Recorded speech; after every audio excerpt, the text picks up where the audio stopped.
Val, tu gadījumā nezini, kad beidzot beigsies ziema? Nu, es domāju, ilgi vairs nebūs jāgaida, bet tu arī jau pēc saulītes noilgojusies. Jā, es gribu sauli, jūru, peldēties, taureņus un visu es ilgi varētu. Jā, nu par peldēšanos varbūt tik drīz mēs vēl netiksim, bet, zini, Rīgā ir vieta, kur taureņus, lielus un mazus, var apskatīt arī ziemas laikā, iedomājies? Interesanti. Kolosāli, ejam skatīties! Ejam!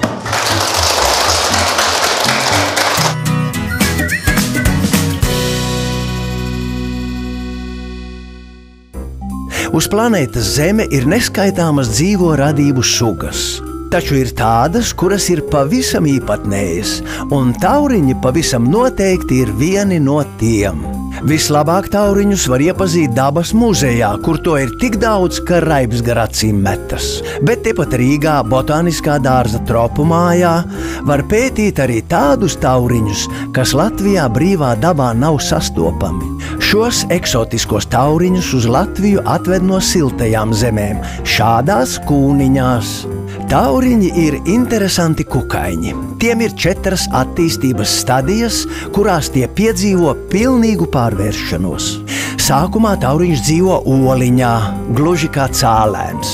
Pēc tam tas izšķiļas un kļūst par kāpuru, bet kāpurs ap sevi izveido kokonu un kļūst par kūniņu.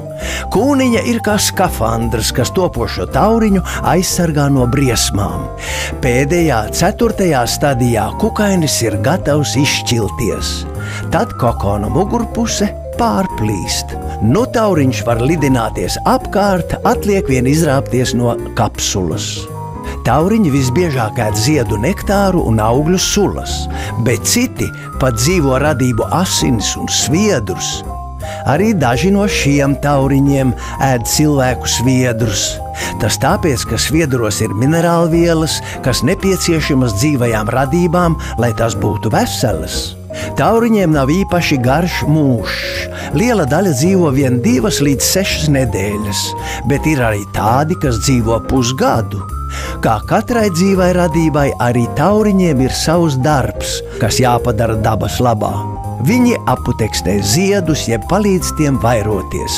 Skaistie kukaiņi kalpo arī kā barība citām dzīvajām radībām – vabolēm, vardēm, putniem un pat pērtiķiem. To sauc par barības ķēdi. Lielākais tauriņš pasaulē ir Ticiānija agripina.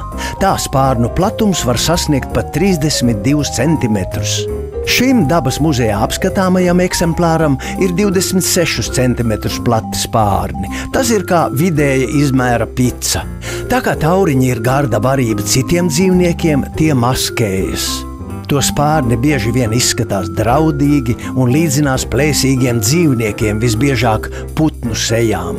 Taču ir arī pavisam jancīgi tauriņi, kā šis Indijas lapu tauriņš. Tas izskatās pēc sakaltušas koka lapas, bet, ja rūpīgāk ieskatās, var saskatīt tā seju. Tauriņa spārnus klāj mikroskopiskas zvīņas. Nav labi, ja cilvēki tos aiztiek ar rokām. Var gadīties, ka tauriņš pēc tam vairs nevarēs palidot. Bet, ja vēlies par tauriņiem uzzināt ko vairāk, tev būs jākļūst par lepidopterologu. Tā zinātnieki dēvē speciālistu, kurš pēta tieši tauriņus.